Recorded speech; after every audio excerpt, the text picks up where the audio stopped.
Yo les postes, on est de retour pour débriefer la victoire des Three Lions face au Lion de la Teranga, le Sénégal. Le Sénégal qui sort en huitième de finale de Coupe du Monde, battu par l'Angleterre 3-0. Nono est avec nous, salut Nono.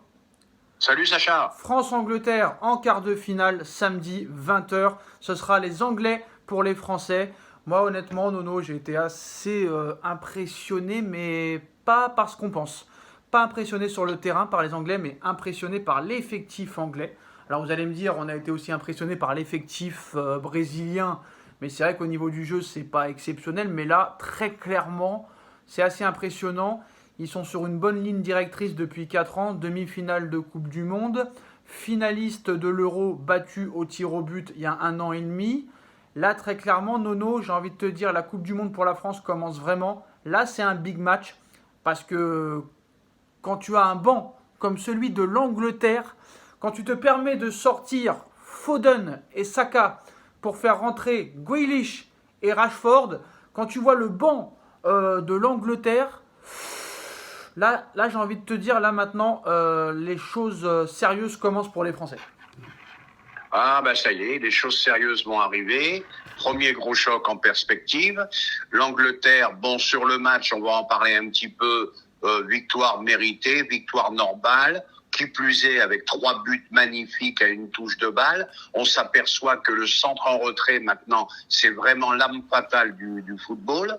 Bon, ben, ça va être un gros choc. Et là, tu vas en savoir plus sur l'équipe de France. Et pour finir, quant au Sénégal, ben, le Sénégal, ils ont fait ce qu'ils ont pu. Ça manquait quand même un peu de talent. Et qu'est-ce que tu veux, l'absence de Sané, c'était le seul qui était capable de faire la décision. Alors, l'absence de bon, Mané, ils n'ont pas eu de chance. Pickford a fait un très bel arrêt. Ça aurait pu changer un petit peu, mais je pense que quoi qu'il arrive, l'Angleterre était nettement au-dessus. L'absence de Mané, Nono. Sané, c'est en Allemagne, il est déjà éliminé depuis longtemps. Mané, excuse-moi, Alors, Mané, pardon. ouais, pour moi, peut-être que ça aurait pu changer quelque chose avec Sadio Mané. Faut pas oublier quand même que le Sénégal, en début de match, est dominateur. Que le Sénégal a une énorme occasion avec un super arrêt du gardien anglais, même si je pense que sur l'action sénégalaise, il y a main, mais bon, ça n'a pas été sifflé. Mais très clairement, si le Sénégal ouvre le score, ça peut changer le match. Hein. Oui, ça peut changer, mais je crois malgré tout que l'Angleterre était nettement supérieure. Et moi, ce que j'ai noté surtout, c'est 3 buts collectifs magnifiques à une touche de balle. J'ai adoré. On va en reparler, mais moi j'avais dit très clairement à 0-0 quand il rate cette occasion avec ce super barré du gardien anglais. J'ai dit que là, très clairement, les Anglais, quand ils auront une occasion, ils vont la mettre au fond. Et les 2 premières occasions, c'était 2 buts. Avec sur les 2 buts un phénoménal Jude Bellingham qui est exceptionnel. Le mec est milieu de terrain de base, mais tu peux le retrouver arrière gauche, tu peux le retrouver milieu de terrain axial, numéro 8, numéro 6. C'est l'homme à tout faire. Il a été impressionnant, surtout en première mi-temps. Les Anglais efficaces devant le but, avec un effectif pléthorique. Peut-être des petits problèmes en défense centrale, mais là, très clairement, je ne veux pas être pessimiste, mais là, ça va être très compliqué, je pense, pour les Français. Pour moi, c'est mon avis, parce que très clairement, ils ont un jeu de contre assez, on va dire, bien structuré. Southgate sait ce qu'il veut faire. J'ai l'impression qu'ils sont en total accord joueur-entraîneur. Il y a une belle dynamique depuis 2018. Et là, très clairement, je pense peut-être que même le vainqueur de ce match France-Angleterre sera le vainqueur de cette Coupe du Monde, Nono. Ah bah Sacha, j'irai pas jusqu'à là parce qu'il y a encore des cadors qui sont encore là. Mais là, je vais te dire, le gagnant peut éventuellement être le vainqueur de la Coupe du Monde. Ah. Là, je vais te rejoindre. Par contre, rappelle-toi, pour revenir au match, ce qui est arrivé aux Sénégalais, c'est ce qui est arrivé aux Polonais. Absolument. Ils ont pas tué le match, pas tué, c'est un grand mot. Ils ont pas marqué, et ben ils se font punir derrière. Voilà. Alors, on va parler de ce quart de finale qui va arriver samedi prochain, 20h, samedi soir. Homme du match, Harry Kane. Bon, d'accord, il a été bon. Mais pour moi, l'homme du match, pour moi, c'est Bellingham. Hein. Franchement, il a été impressionnant. Kane, d'accord, il a marqué. Il a été bon, il a été disponible offensivement.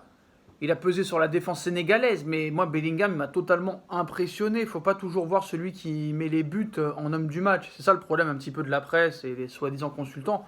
Est-ce que tu es d'accord pour dire que Harry Kane était l'homme du match ou tu mettrais un autre joueur ? Alors moi j'aurais mis un autre joueur, mais le problème c'est que maintenant c'est celui qui marque et Mais l'homme du match. t'aurais mis qui comme homme Donc du c'est match? T'aurais mis qui comme homme du match?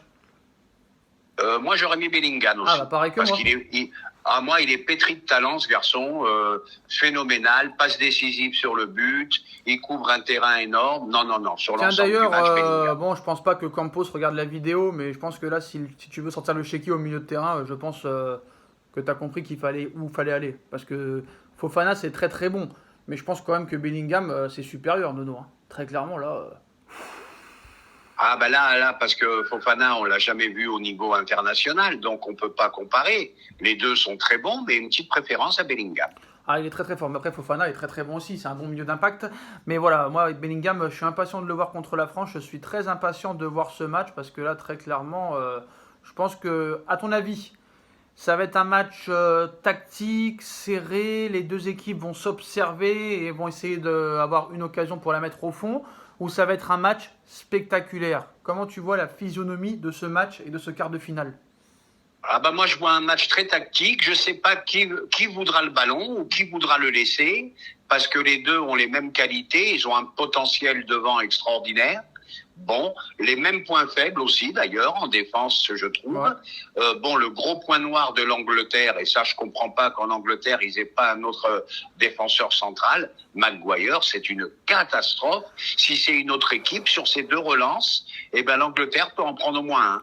C'est vrai qu'il est assez médiocre. Pour moi, les latéraux anglais sont supérieurs à ceux des Français. Qu'est-ce que tu en penses de ça? Ah oui, au niveau des latéraux, les Anglais sont supérieurs. Je suis d'accord. Puis le banc de l'Angleterre est supérieur. Southgate a beaucoup plus de choix que Deschamps, ça c'est inévitable, hein. C'est indiscutable.